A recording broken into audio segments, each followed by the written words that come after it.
Andrea. Welcome to my channel. Today we are doing a speed build of a vet clinic, but I thought we would do something a little different today for the voiceover. I did talk on Twitter about some possible stories I could tell during my speed builds, and people seemed really into that. So I thought I'd tell you today about the time that my apartment was broken into. Which was really, it was exciting and crazy and insane. So, okay, let's just start at the beginning, right? So it was a Saturday morning. It was actually last May of 2018. I was chilling in my spare room. I was on the computer. I had just done a 5K with a friend the day before, so I was like kind of sore because exercise isn't really my thing, right? So anyway, so I'm sitting there doing something on my computer. All of a sudden, there is the loudest banging I have ever heard. Like it could have been right in the room with me. The cats like started freaking out. Like Ozzy bolted from the room, and so I ran out there too because I'm like, what the heck is going on? And as soon as I get out there, I got right next to my table, which is basically right next to my apartment door because I didn't have a very big apartment.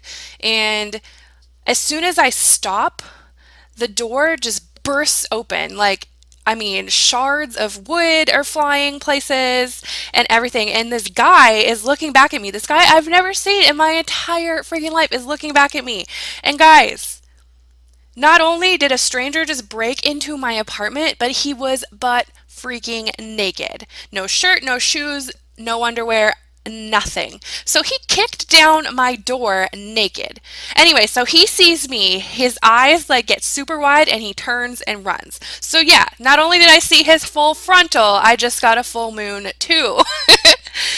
So obviously I freaked out. I ran to the door, tried to close it. The lock was completely busted. If I remember, I can put some pictures on Twitter because I took some pictures after it happened for just in case my apartment tried to like blame me for it or whatever. But yeah, so I freaked out. I tried to close the door, I couldn't, and then I called 911 and I was hyperventilating so bad. Like the operator had to ask me like 14 times, like, what's your address? Like, okay, calm down. What's your address? Ma'am, what's your address? And finally, I mean, obviously I told her and everything, but um like, and I didn't know at that time. I didn't know if he was going to come back. I didn't know if he was dangerous. Like I had no idea what his intentions were. Like he was naked for God's sake and he broke into my apartment. I don't know. And then I'm on the phone with 911 still standing at my door and I hear him breaking into the apartment right above me. So I'm telling her that too and now I'm freaking out even more. I'm like, "Oh my God, he's breaking into the apartment above me." And she's like she's trying her best to keep me calm and she is, I mean seriously, like the real hero here because she was managing to get all this information out of me and I was freaking out the whole time. So the neighbor upstairs, like I hear him yell because I guess he was home too and his girlfriend were home or whatever, but he pushed the guy down the stairs and outside because it was a controlled entry building. So once he pushed him outside, the guy could not get back in, but he was trying. Like he was standing in the entryway, still naked, mind you, at 11 o'clock in the morning on Saturday. I think my 911 call went out at 10:57 a.m. Like, yeah, this is all happening. Bright and sunny day. A child, there was children that lived there. A child could have walked in. Like, what? And so he's trying to get in the controlled entry. Still, no one has any idea who he is. Um, the neighbor actually came downstairs and he was like looking like and he kind of saw me like peering out the door. He's like, "Oh," he's like, "Did he break into your apartment too?" And I'm like, "Yeah." And he was looking at all the other doors and I'm not really sure what he was doing. But anyway, at this point, I told the operator, I was like, "Listen, he's outside, he's trying to get back in." And she told me because my apartment door no longer locked that I should go basically lock myself in the bathroom. So I did that, but then I was panicking because I was like, "Oh God, like the door doesn't close, the cats are gonna escape." And they wouldn't come with me because they were freaked out too, so they were like avoiding me like the plague. And she was just, and so while the whole time I was in there, she's asking me these questions and she's asking the same thing over and over again, like, does he have a weapon? Which I understand, like, they need to know if he has a weapon. I'm like, no, he's naked, he's naked. And she's keep asking me, like, does he have a weapon? I'm like, he's naked. Like, I don't know if he has a weapon, where he'd be hiding one, but there was not one in his hands, I can tell you that much. So anyway, so once the police got there, and let me tell you, they took their sweet time. She let me know so I could leave the bathroom, and then of course once the police get there she hung up with me, which was good. So um, I was still panicking at that point though, so I tried to call my mom, I tried to call my dad, I tried to call my sister, and I tried to call my boyfriend, and none of them picked up their freaking phones. So I'm just sitting there like freaking out. I don't know what to do. Someone just broke into my apartment. I'm traumatized.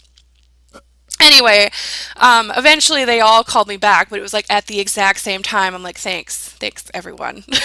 But the cops arrested him. He was still there when they got there, and then one of the cops came in to talk to me to get, like what happened. He was super nice, and thank God, like he was so patient with me, and he even tried to help fix the door a little bit, at least to get it to lock, but he couldn't. So I had to actually get apartment emergency maintenance to do it. So yeah, we chatted about it a little bit. He's like, "Oh yeah, you did everything right. Like, thanks for being so descriptive." Because I was able to describe the dude like almost exactly to the operator. So that was really helpful for them, I guess. And North Dakota, which is where I was living at the time, has something called Marcy's Law. So if you are the victim of a crime like that, they make sure that you stay informed at all times. So the cop gave me the case number and all that kind of stuff. So initially he was charged then with 2 counts of felony trespassing, breaking and entering, and of course indecent exposure. I think he finally, I mean, his court date wasn't until August of that year, and this happened in May. He did plead guilty, thank God, because I'd moved to North Carolina by that time, and I'm like, I don't want to have to fly back to go to go to court. But thankfully, he pled guilty. I mean, honestly, why wouldn't you? Because when I talked to the district attorney, like I told her basically, I was like, listen, I know he wasn't targeting me. I don't know what he was doing. I think clearly he must, I think, it seemed like he might have been on drugs or something. Like he clearly has a problem. I would rather he get help than we throw the book at him. So they actually lessened the charges to a misdemeanor, but I think there was a caveat that he had to take some sort of chemical dependency, something or another, just to rule that out. So like I said, I had no desire to like ruin this kid's life. Like, yeah, he kind of made me super paranoid. It took me a long time to be able to sleep at night. But at the same time, he ran away right away. It's not like he attacked me or anything like that. So I guess maybe I have kind of a soft heart, but I still press charges. The apartment buildings still press charges. I don't know about my upstairs neighbors. I think they might have had something to do with it. To be honest with you, they were a little sketch. I don't know, but yeah, anyway, that's that story. And it was probably the most crazy thing that's ever happened to me in my entire life. I just couldn't believe it. And for the next, like, it's just insane. Like, who does that? Who is running around naked outside at out in the bright sunshine in the morning? Like this is something that happens in the middle of the night when you're drunk. Like I don't know, and I like there's part of me that really wants to know why he was doing it, but at the same time it's like, you know what? It is what it is at this point. Anyway, my door got fixed. And eventually it just, I moved 1,500 miles away, and I still think about it sometimes. Like, honestly, if I hear really loud banging noises or things like that will kind of remind me of that time. But I think I got pretty lucky. So the worst part was that he was naked. Like, honestly, that was the worst. Anyway, I hope you guys enjoyed this story. I don't know. It's just such a weird thing, and but I thought it would be fun to talk about something other than the build for once. So let me know if you did enjoy it. I'm sure I can dig up some more stories, probably not nearly as exciting as this one, but who knows? Anyway, if you did enjoy this, be sure to give this video a thumbs up. Don't forget to leave me a comment down below on what you think, not only the story, but the vet clinic as well. I really kind of like the way it turned out. So anyway, thank you so much for watching, and I hope you have a super amazing day.